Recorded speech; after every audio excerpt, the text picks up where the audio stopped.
Écoutez des textes d'auteurs vivants, des écrits publiés par des éditeurs indépendants. Nouvelles, contes, micro-pièces de théâtre. Des textes qui parlent du monde vu du côté des espèces menacées. Espèces humaines, animales, végétales, arbres et océans. Ouvrez vos oreilles à la littérature contemporaine hors des circuits commerciaux. C'est grâce à la marge que peut tenir la page. Le lundi à 14h sur Jade FM.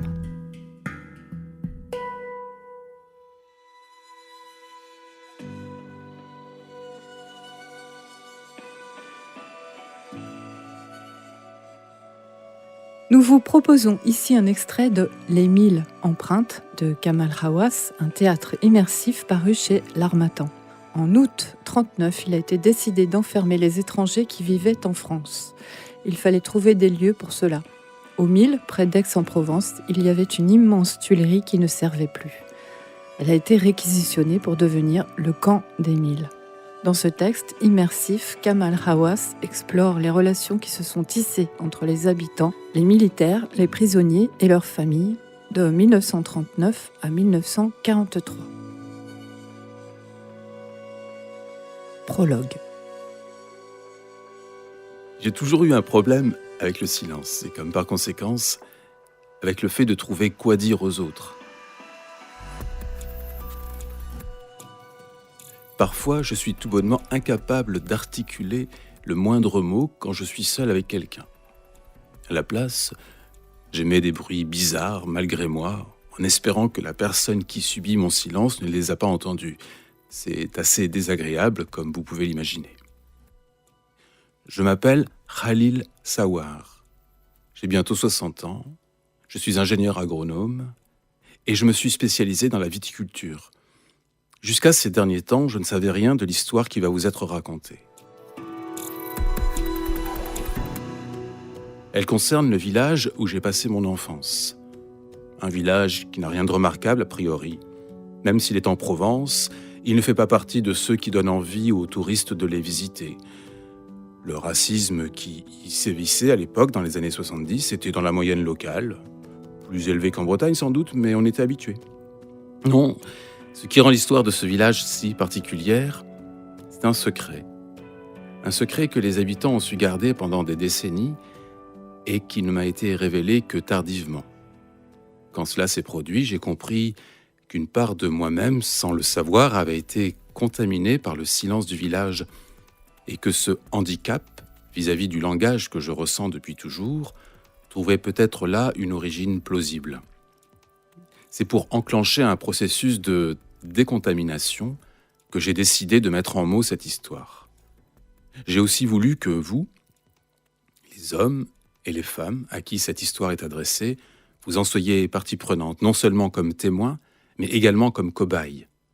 Les cobayes d'une expérience de théâtre immersif. C'est à cette fin qu'une enveloppe vous a été remise. Ne l'ouvrez pas encore.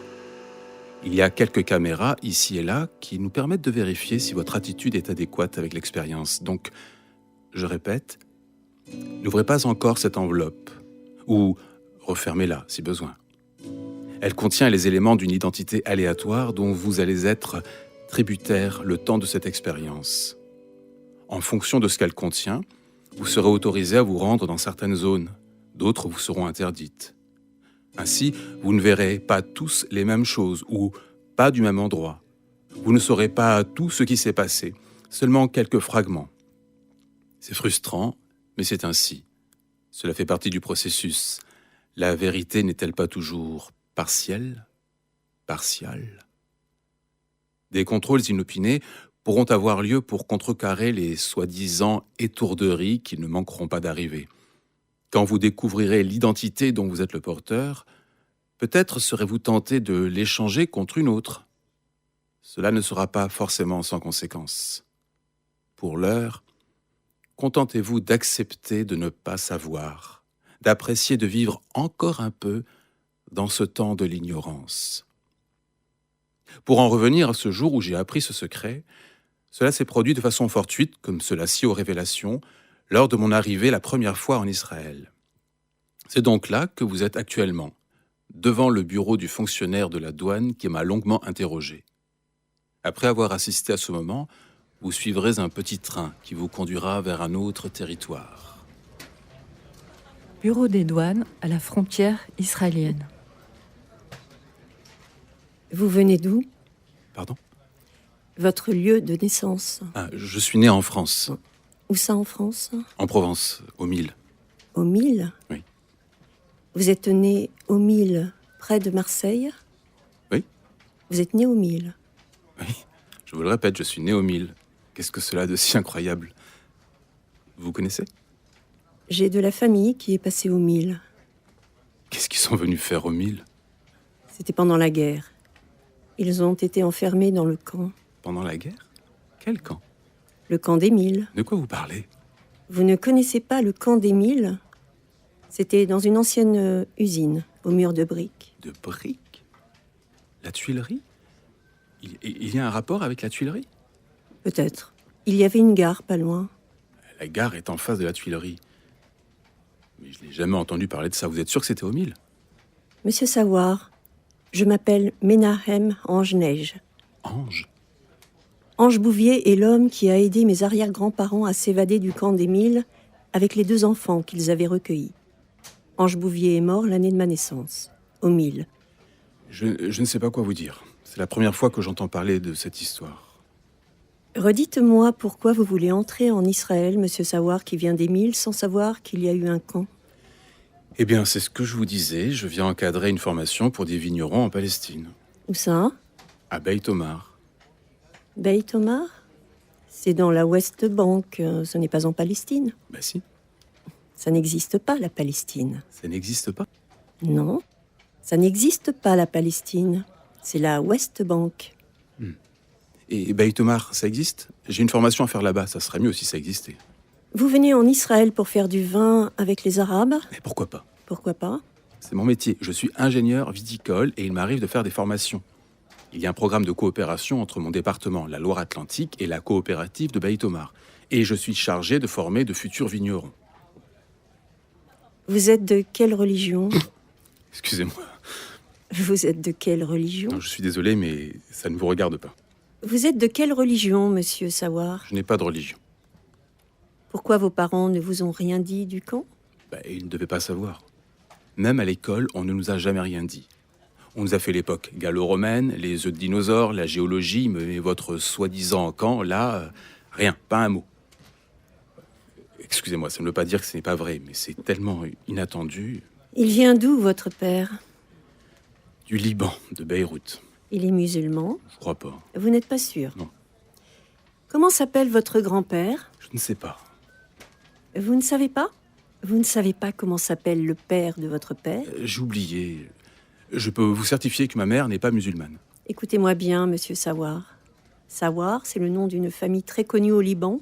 Elle fait partie de la communauté sunnite. Vous êtes sunnite, monsieur Sawar, comme votre père, comme votre grand-père. Mais qu'est-ce que vous racontez? Je ne sais même pas ce que c'est la religion.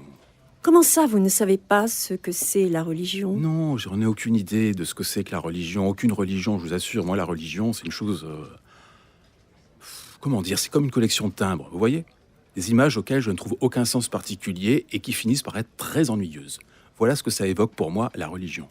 Ni mon père, ni ma mère ne m'ont jamais parlé de religion. Je ne sais pas ce que c'est que la religion. Vraiment, je ne sais pas. Et je vais vous dire, excusez-moi, mais je m'en fous pas mal de la religion. Vous avez des photos de vos enfants? Pardon? Sur votre téléphone, vous avez des photos. Oui. Vous me montrez? Voilà ma fille. Votre fille? Oui, ma fille. Elle est blonde. Oui, ma fille est blonde. Comment elle s'appelle? Esther. Esther. Votre fille s'appelle Esther. Oui, ma fille s'appelle Esther. Qu'est-ce qui vous fait rire? Votre fille s'appelle Esther, elle est blonde.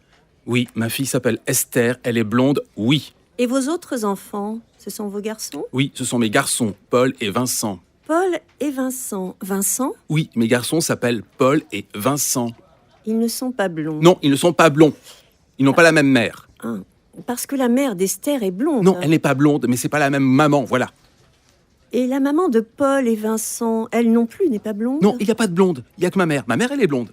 Votre mère est blonde. Oui, ma mère est blonde, voilà. Alors, je ne sais pas si c'est pour ça qu'Esther est blonde. En tout cas, ma mère est blonde. Monsieur Savoir, quel genre de vin vous pratiquez? Des blonds, des blancs, secs, et quelques moelleux pour les vendanges tardives. Tardive. Oui, si les vendanges n'ont pu avoir lieu à temps, comme cela arrive fréquemment dans la région, on va aussi travailler sur des raisins en cours de moisissure pour faire des vins plus liquoreux. Je vois. C'est pas ce que je préfère, mais pour l'apéro... Vous allez apprendre à des Palestiniens, à des Arabes. Vous allez leur apprendre à faire du vin. Pour l'apéro, c'est ça? Oui. Ce sont des agriculteurs. Ils cultivent déjà du raisin, mais pas pour le vin. Ils souhaitent se spécialiser dans une nouvelle pratique, alors ils m'ont demandé de venir. Ça fait partie de leur cursus. Vous allez apprendre à faire du vin à des Arabes. Très bien. Attendez une minute, monsieur Savoir. Je reviens.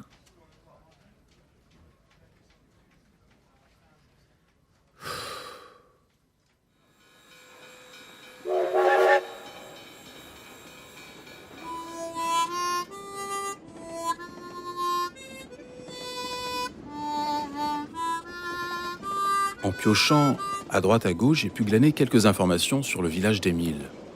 Il est bâti sur un sol limoneux, sableux et argileux, spécifique de la vallée de l'Arc. L'Arc, c'est la rivière qui a donné son nom à la vallée dans laquelle est construite Aix-en-Provence, en amont d'Émile.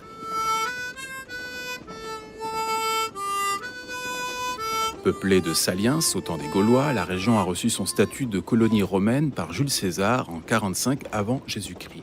Plus tard, toute la zone a été occupée successivement par les Wisigoths, les Francs, les Lombards, les Sarrasins et les Allemands. Il est dit que le climat est de type méditerranéen, mais à caractère continental, à savoir chaud et sec en été et des périodes gélives beaucoup plus marquées en hiver. C'est vrai qu'en hiver, on peut s'écailler plus qu'en Bretagne. Le vent dominant, bien connu, c'est le Mistral. Autour d'Émile, les cultures occupent l'espace jusqu'à différents reliefs qui bordent la vallée de l'Arc. Dans ces cultures travaillent des saisonniers, souvent issus de l'immigration.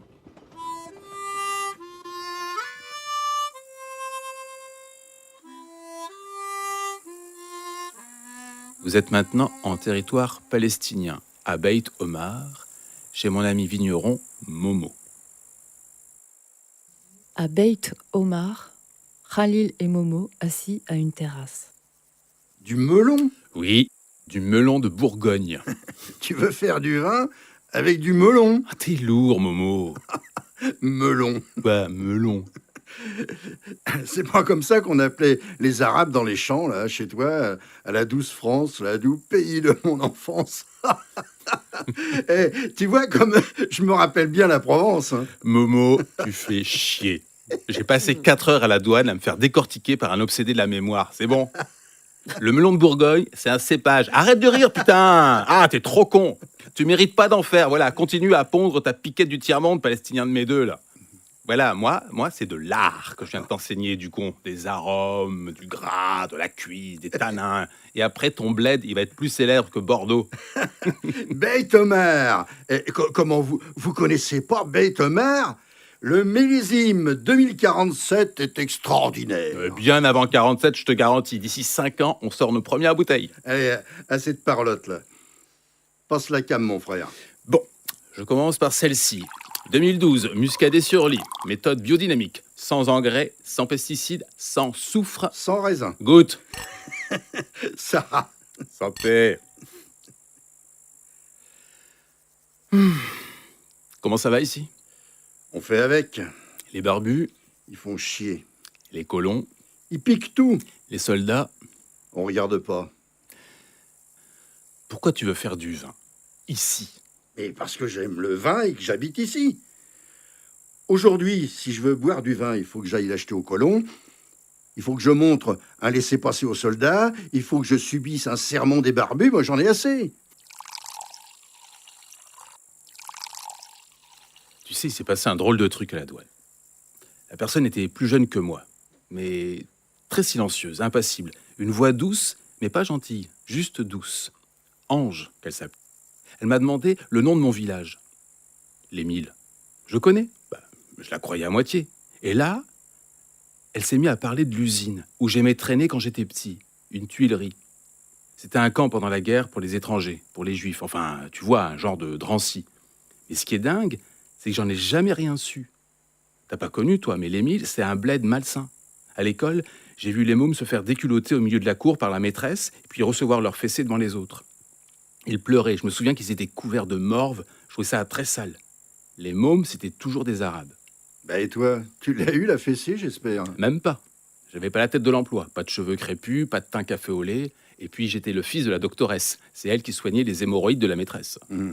Toujours été pistonné, petit vénard. Ah, pauvre Momo, on n'est pas égaux, hein. Allez, continue. Les 1070s, c'était comment? Pas mal de quartiers pourris, limite bidonville pour certains, un peu comme par ici, je dirais. Et tu repars quand tu veux, mon frère. Je m'emmerdais pas mal, alors je faisais des conneries pour avoir des sensations. Avec un pote, on s'introduisait dans des entrepôts. Même pas pour piquer des trucs, juste pour sentir le frisson du danger. Mais nous, on a un joli mur pour les frissons, si ça te dit.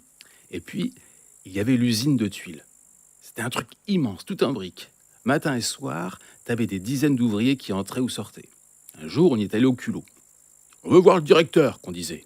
Et nous voilà, visitant les lieux, tellement sûrs de nous que les adultes éberlués nous laissaient faire. Et puis, on est arrivé dans une immense salle avec des murs recouverts de peinture. Quel genre? Des portraits, des paysages, mais surtout des scènes de bouffe. Des festins avec d'énormes saucisses, des tonneaux de vin qui coulent à flot, des tablées rabelaisiennes. Dans une usine? Mais qu'est-ce que ça foutait là? Ben, on n'a jamais su. On est resté planqué jusqu'à la fin de la journée. La sirène a retenti et après, silence. On était seuls. Chez nous, le pied. On s'est mis à faire les cons comme jamais. Mais quand on a voulu ressortir, impossible, enfermé à clé. On était vendredi soir, on est resté jusqu'au samedi. L'alerte a été donnée, on nous cherchait partout. Quand un des ouvriers s'est souvenu nous avoir vus. Le savon qu'on s'est pris. On n'a pas trop insisté pour avoir des explications sur les peintures. C'est resté un truc bizarre que j'avais oublié. Mais ce qu'il m'a dit tout à l'heure, le fonctionnaire, la frontière, là, ça a fait remonter tous ces trucs. Des scènes de bouffe? Bah, ça veut dire qu'il crevait la dalle là-dedans, hein. Ça se tient. Ouais. Nous, on passe notre temps à dessiner des portes ouvertes et des oiseaux qui s'envolent. Il doit y avoir du vrai dans son histoire de camp. Le fonctionnaire entre. Vous êtes nouvelle? C'est elle, Qui, elle? l'ange de la frontière. Très honoré. Il paraît que vous faites du vin. J'ai une fermentation en cours, c'est un premier essai. Elle en est où? Elle va pas tarder à passer en malo. Pas de soufre? Vous pouvez fouiller. Vous vous y connaissez en vinification? Je me suis un peu renseignée. Il y a quelques produits contrôlés dans la West Bank. Je repasserai pour goûter. Elle repart. On fait avec.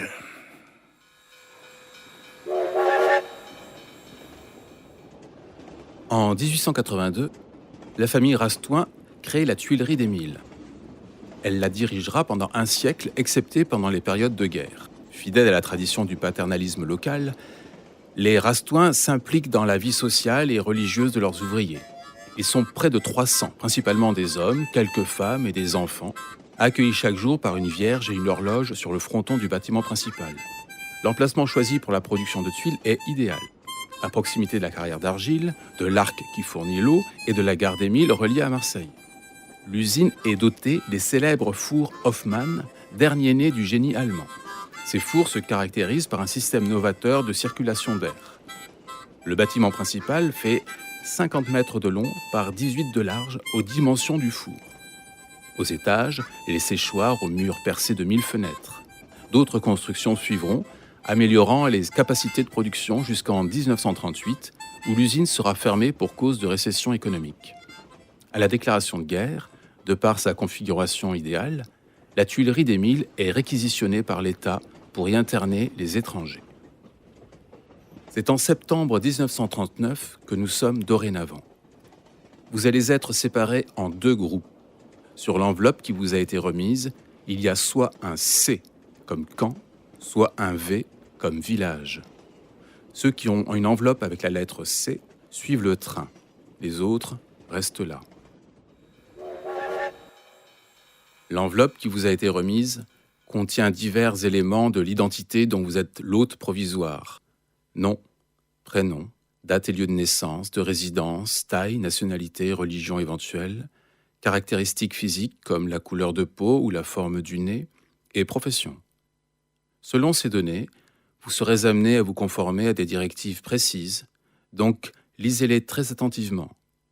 Certaines enveloppes contiennent des accessoires qui serviront plus tard, notamment, pour les plus chanceux, un bracelet qui fait office de laissez-passer. Muni de ce bracelet, vous pouvez vous rendre où vous voulez, suivre qui vous voulez, sauf exception. Il est temps d'ouvrir votre enveloppe.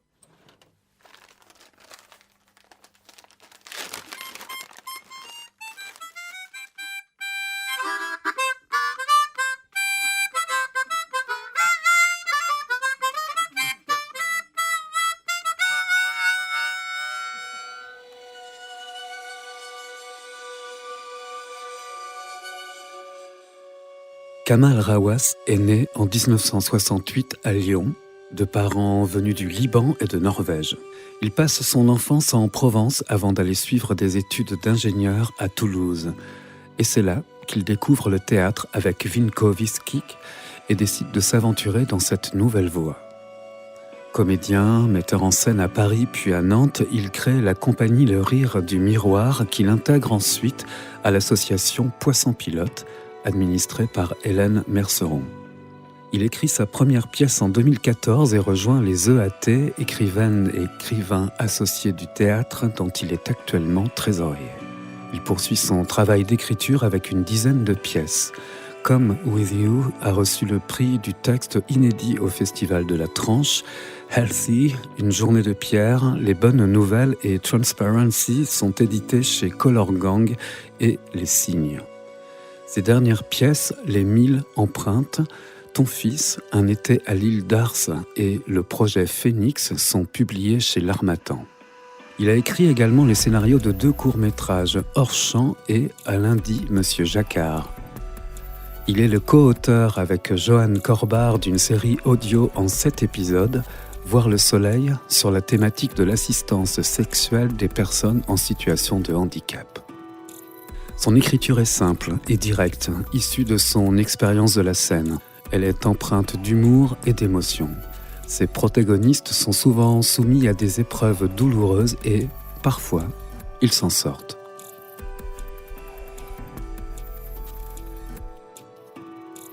Les nouvelles et romans présents dans cette émission sont disponibles à l'emprunt à la médiathèque Armelle de Visme de Pornic et vendus à la librairie L'Encre Bleue à Pornic.